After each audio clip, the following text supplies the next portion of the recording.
ये आकाशवाणी रायपुर है। छत्तीसगढ़ी समाचार बुलेटिन के संग संध्या तिवारी के जय जोहार। अब सुनो आज के प्रमुख समाचार। स्वास्थ्य मंत्री टीएस सिंहदेव कही कि प्रदेश में अभी कोरोना संक्रमण तेजी ले बढ़त है। ओमन लोगन मन ले कोरोना के दिशा निर्देश के पालन करे के अपील करीन है। राज्य निर्वाचन आयोग डहाले प्रदेश के जिला मन में रिक्त पंचायत प्रतिनिधि मन के पद बर उपचुनाव के तैयारी शुरू हो गए। फोटो युक्त मतदाता सूची तैयार करे बर कार्यक्रम निर्धारित करे गए है और मनरेगा के तहत मजदूरी बढ़ाए गए है। अवैया 1 अप्रैल ले हरेक दिन 193 रुपया मजदूरी मिलही। अब समाचार विस्तार ले। स्वास्थ्य मंत्री टीएस सिंहदेव आज रायपुर में राखे गए पत्रकार वार्ता में प्रदेश में कोरोना टीकाकरण और कोरोना संक्रमण के ताजा स्थिति के जानकारी दीन। उमन बताइन कि अभी राज्य में हरेक दिन 70 ले 80 हजार लोगन मन ला टीका लगाए जावत है।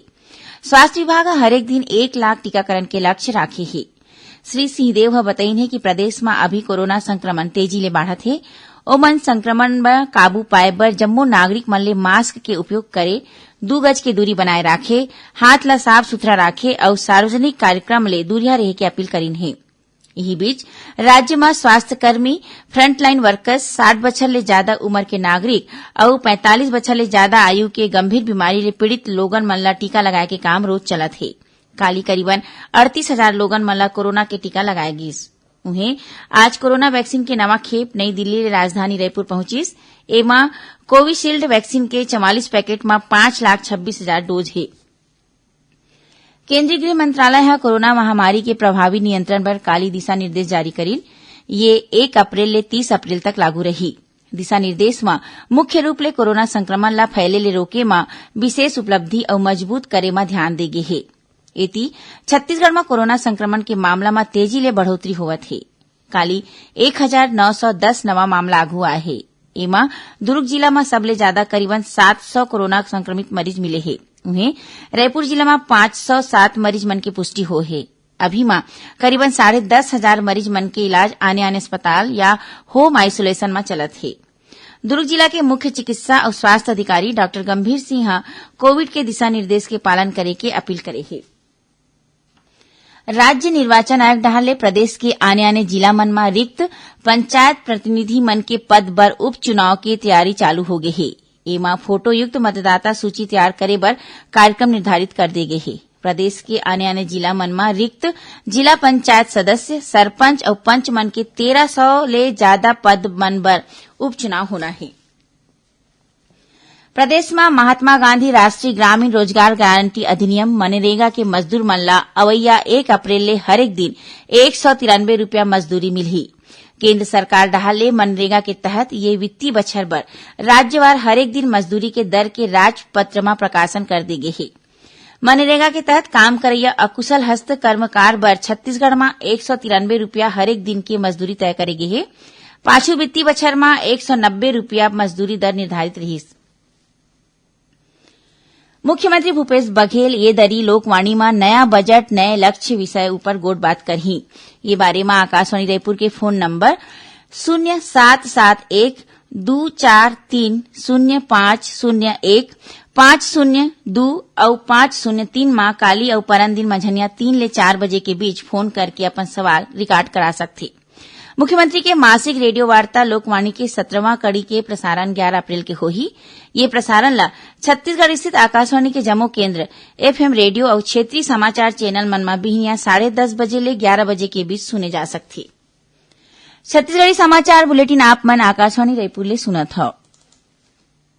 छत्तीसगढ़ के खबर ले है आपके वास्ता और खबर के विश्वसनीयता ले है हमार वास्ता।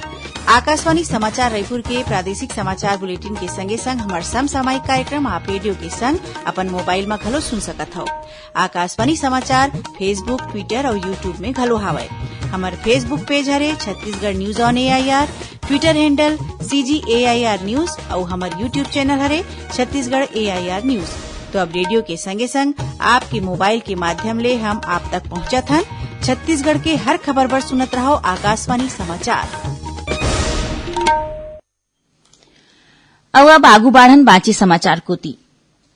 नारायणपुर जिला में कड़ेनार के तीर माओवादी घटना में शहीद हुए 5 झिन जवान मन ला आज नारायणपुर के पुलिस लाइन स्थित शहीद स्मारक में श्रद्धांजलि देगी। श्रद्धांजलि दे के बाद शहीद जवान मन के पार्थिव शरीर ला उखर गांव भेजेगी। ये मौका में प्रदेश कांग्रेस अध्यक्ष मोहन मरकाम, विधायक चंदन कश्यप के संग बस्तर रेंज के आईजीपी सुंदर राज और पुलिस के बड़का अधिकारी मन मौजूद रही। खबर के मुताबिक नारायणपुर जिला में काली माओवादी मन जवान मन ले भरे बस ला निशाना बनावत ओमा आईईडी विस्फोट कर दे रही। ये घटना में डीआरजी के 5 झिन जवान शहीद हो गए रही। उन्हें 12 झिन आने जवान घायल हुए है। जेमा ले गंभीर रूप ले घायल 7 झिन जवान मन ला इलाज बर रायपुर के एक निजी अस्पताल में भर्ती कराए गए है। शहीद हुए जवान मन में अंतागढ़ के करण देहारी, कांकेर के सेवक सलाम, बहीगांव के पवन मंडावी, नारायणपुर के विजय पटेल और ग्राम कसावाही के जयलाल उइके शामिल है। यही बीच मुख्यमंत्री भूपेश बघेल असम दौरा के दौरान काली संझा रायपुर के एक निजी अस्पताल में भर्ती डीआरजी के जवान मन के स्वास्थ्य के संबंध में डॉक्टर मन ले फोन में बातचीत करके उखर मन के हालचाल जानी और डॉक्टर मन ले जवान मन के बने ढंग ले इलाज के बारे में बात कही। उन्हें कृषि मंत्री रविन्द्र चौबे अस्पताल पहुंच के घायल जवान मन के हालचाल जानीन और उखर जल्दी ठीक होए के कामना करीन। ओमन घायल जवान मन ले घटना की जानकारी लीन और उखर बहादुरी के बड़ाई करीन। घायल जवान मन के हालचाल जाने पर पुलिस महानिदेशक डीएम अवस्थी और अतिरिक्त पुलिस महानिदेशक अशोक जुनेजा घलो अस्पताल पहुंचिन। यही बीच नारायणपुर जिला के प्रवास में पहुंचे पुलिस महानिदेशक डीएम अवस्थी और नक्सल ऑपरेशन के स्पेशल महानिदेशक अशोक जुनेजा आज घटना के संबंध में समीक्षा बैठक ली। बैठक में श्री अवस्थी आईईडी विस्फोट घटना के जांच के निर्देश दीन। ओमन माओवादी विरोध अभियान के सावधानी में अमल करे बर अधिकारी मन ला निर्देश दीन। संगे संग जिला में तैनात आईटीबीपी और अन्य बटालियन के संग तालमेल बना के सुघ्घर काम करे बर कही।